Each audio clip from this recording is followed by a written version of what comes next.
नमस्कार दोस्तों, मैं आपका दोस्त पुष्पेंद्र सिंह। आज की इस वीडियो में मैं बात करूंगा यहाँ पर कुछ सिलेक्टेड पॉइंट्स की। बहुत ज़्यादा लंबा नहीं खींचूंगा, शॉर्ट में बात करूंगा। सबसे पहली चीज़ कि ये जो सो कॉल्ड नोटिस आया है जिसके अंदर 9 इंटरनेशनल एक्सचेंज के यूआरएल्स को ब्लॉक करने की बात हुई है, उनको यहाँ पर क्या है कि एक तरीके से बैन करने की यहाँ पर आप कह सकते हो इनडायरेक्ट वे में बात हो चुकी है। तो गवर्नमेंट ने यहाँ पर क्या है कि एक आदेश पारित किया है जिसके अंदर अब जो यहाँ पर एक अथॉरिटी है इंडिया के अंदर, वो क्या करती है कि जितने भी यूआरएल्स है, जो भी आप यहाँ पर क्या है, जैसे facebook.com आप ओपन करते हो, तो इस आप एज ए क्लाइंट आप यहाँ पर क्या रिक्वेस्ट कर रहे हो, तो वो रिक्वेस्ट क्या है कि ऑब्वियसली क्या है कि इंडिया के एक तरीके से सर्वर के थ्रू जाती है। तो जहाँ पर क्या है कि वो अगर ब्लॉक हो जाएगी तो वहाँ पर आप डायरेक्टली एक्सेस नहीं कर पाओगे। और इंडियन गवर्नमेंट क्या है कि ब्लॉक करने में किसी चीज़ को माहिर है, एक्सपर्टीज है। टिकटॉक आप देख लो, खत्म करना तो खत्म कर दिया, कोई बड़ी बात नहीं है। तो अब यहाँ पर क्या पॉसिबिलिटीज हैं, क्या हुआ है, पूरा मामला यहाँ पर बहुत शॉर्ट में सब्री के साथ में समझा देता हूँ। सिस्टम पे लेके चलता हूँ सीधा। पुष्पेंद्र सिंह शॉर्ट के ऊपर ये वीडियो देख रहे हो, जल्दी से भाइयों इस चैनल को भी सब्सक्राइब कर लो, जल्दी से कर लो, 1 मिनट लगेगा, कर लो। आगे अगर अभी देखोगे यहाँ पर, तो इंडिया के अंदर क्या है कि ये 4 दिसंबर की न्यूज है। Detail of virtual digital assets service provider, doesn't matter वो एक्सचेंज है या कोई भी सर्विस प्रोवाइड कर रहा है, भले ही वो स्टेकिंग है या कुछ भी है। तो ऐसे ही यहाँ पर क्या कि टोटल 28 यहाँ पर क्या कि सर्विस प्रोवाइडर है जो इंडिया के अंदर यहाँ पर सर्विस प्रोवाइड कर रहे हैं। जैसे यहाँ पर आप देखो, कॉइन DCX है, यहाँ पर यूनो कॉइन है, ऑन रैप है, जियोटस है, बिटवीनस है, जैप पे है, वाजरेक्स है, कॉइन स्विच है, कॉइन स्विच एक्स है, बायू कॉइन है। तो ऐसे टोटल मिला के 28 ऐसे एक्सचेंजेस हैं या ऐसे सर्विस प्रोवाइडर हैं जो इंडिया के अंदर रजिस्टर्ड हैं।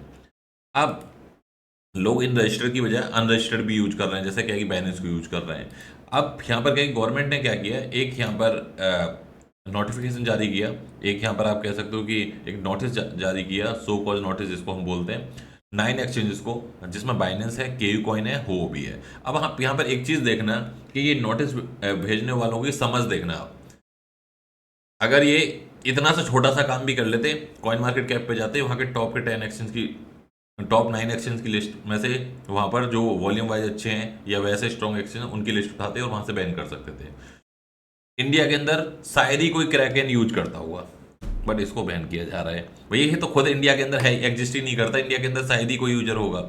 बिटरेक्स 1 महीने पहले बंद हो चुका है, इसका कोई इंडिया कोई कहीं रोल है ही नहीं। जो चीज़ ये वही चीज़ है कि आदमी की डेथ हो चुकी है और आप क्या है कि वहाँ पर दिखा रहे हो उसका बिल बना रहे हो। भाई जब जो बिटरेक्स एग्जिस्ट ही नहीं करता, उसका यहाँ पर क्या है कि यहाँ पर नाम डाला हुआ है। गेट आईओ के बहुत कम यूजर है इंडिया के अंदर। यहाँ पर बाईबिट, बाइनेंस के बाद में सबसे बड़ा एक्सचेंज इंडिया के अंदर बाईबिट और बिटगेट है, उनका यहाँ पर कहीं नाम ही नहीं है। तो अभी क्या है कि जिनका नाम नहीं है, मेरी कोशिश रहेगी मैं वहाँ पर फंड मूव करूँ। बट अगर आप यहाँ पर ऑल ओवर देखोगे, जो यहाँ पर लिस्ट है, एक और लिस्ट है बिटस्टैम्प। बिटस्टैम्प कौन यूज करता है यार, आज तक हमने कभी उसको यूज नहीं किया, कभी रेफरल लिंक नहीं डाली उसकी, कभी बिटफिनेक्स कौन यूज करता है। तो अगर आप ऑल ओवर देखोगे, ये वो एक्सचेंजेस में बस एक बाइनेंस का नाम नहीं होता तो कोई दिक्कत वाली बात नहीं थी। तो बहुत ही रेयर एक्सचेंज इसमें क्या कि ऐसे हैं जो यूज होते हैं, एक्सेप्ट बाइनेंस। बाइनेंस वर्ल्ड का टॉप एक्सचेंज है। तो यहाँ पर ये इन्होंने यहाँ पर जारी कर दिया। अब यहाँ पर क्या है कि 2 चीज़ें निकल के आ रही हैं। पहली चीज़ यहाँ पर अगर आप देखोगे, ये न्यूज़ थी 4 दिसंबर की। 28 crypto video platform register with FIU, जिन्होंने ये सो कॉल्ड नोटिस जारी किया है, India to comply with PMLA norms. ये होता है money anti money laundering rule. अब इसको क्या है कि इन्होंने यहाँ पर अगर आप देखोगे, लास्ट टाइम क्या है कि इन्होंने रजिस्टर किया है इसके अंदर। अब जो इंटरनेशनल एक्सचेंज है, ये कुल मिला के यहाँ पर क्या हो रहा है कि भाई ये तो पहले से रजिस्टर्ड है, जो नहीं है उनको नोटिस भेजो भाई आप क्यों नहीं है। तो उनको क्या है कि इस पर्टिकुलर, जैसे ये 28 की लिस्ट है, इसमें आके ऐड होना पड़ेगा। इसमें आप ऐड हो गए तो आप क्या है कि इंडिया की लॉ को फॉलो कर रहे हो, दैट्स इट। इतना ही यहाँ पर क्या है कि काम हो रहा है। जैसे अगर आप देखोगे, ट्विटर का एक इंडिया के अंदर ऑफिस है, ट्विटर ग्लोबल भी है। अगर कुछ भी चीज़ें होती हैं तो वो वहाँ पर क्या है कि जो ट्विटर का इंडिया का ऑफिस है, वहाँ पर नोटिस भेजे जाते हैं, वहाँ पर चीज़ें होती हैं। और वहाँ पर जैसे गूगल का आप देखोगे, गुड़गांव के अंदर ऑफिस है, बेंगलोर के अंदर ऑफिस है। सेम इसी तरीके से क्या है कि ये चाहते हैं कि भले ही ऑफिस हो ना हो, लेकिन रजिस्टर्ड एंटिटी यहाँ पर होनी चाहिए। पहले यहाँ पर जब क्रिप्टो रेगुलेशन की बात हुई थी, इसीलिए बाइनेंस ने क्या है कि वजीरेक्स को एक्वायर किया था। अब आगे की डील क्या होगी वी डोंट नो, बट यहाँ पर ये बहुत जल्दी यहाँ पर क्या है कि जैसे बाइनेंस है 18 कंट्री के अंदर रजिस्टर्ड है। सेम इसी तरीके से जैसे मलेशिया के अंदर, सिंगापुर के अंदर, इन सब के अंदर क्या होता है कि वहाँ का जो लॉ है वो फॉलो करना पड़ता है, उसके लिए बस एंट्री डालनी होती है। तो इनको बस इतना काम करना है, इतना सब कुछ होने वाला है, इसके अलावा यहाँ पर कुछ नहीं होने वाला। कोई घबराने की बात नहीं है।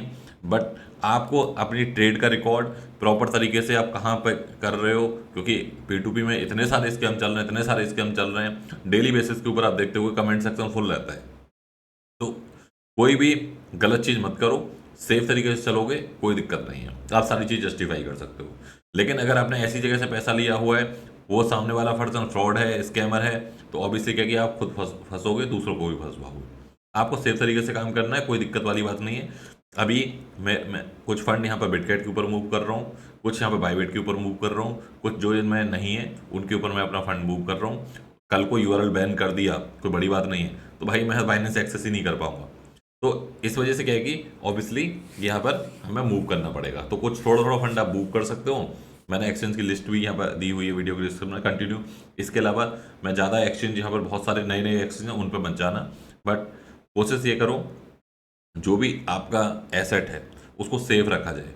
Doesn't matter it's a trust wallet, ये हार्डवेयर वॉलेट के अंदर रख रहे हो आप, डिफरेंट एक्सचेंज के ऊपर रख रहे हो, कहीं भी रख रहे हो। तो अभी इसमें पूरे मामले में अगर आप देखो, कोई बैन वाली चीज़ें नहीं है। सिंपल क्या है कि रजिस्टर एंटिटी होनी पड़ेगी वीडियो के अंदर, वीडियो के अंदर रजिस्टर्ड हो जाओगे, मामला खत्म। तो ये यहाँ तक कि अभी जितने भी सोर्सेज हैं, मुझे यहाँ तक की इन्फॉर्मेशन समझ आई है और यही होने वाला है। मिलते गाइस अगली वीडियो में। उम्मीद करता हूँ आज की इन्फॉर्मेशन आपको अच्छी लगी होगी।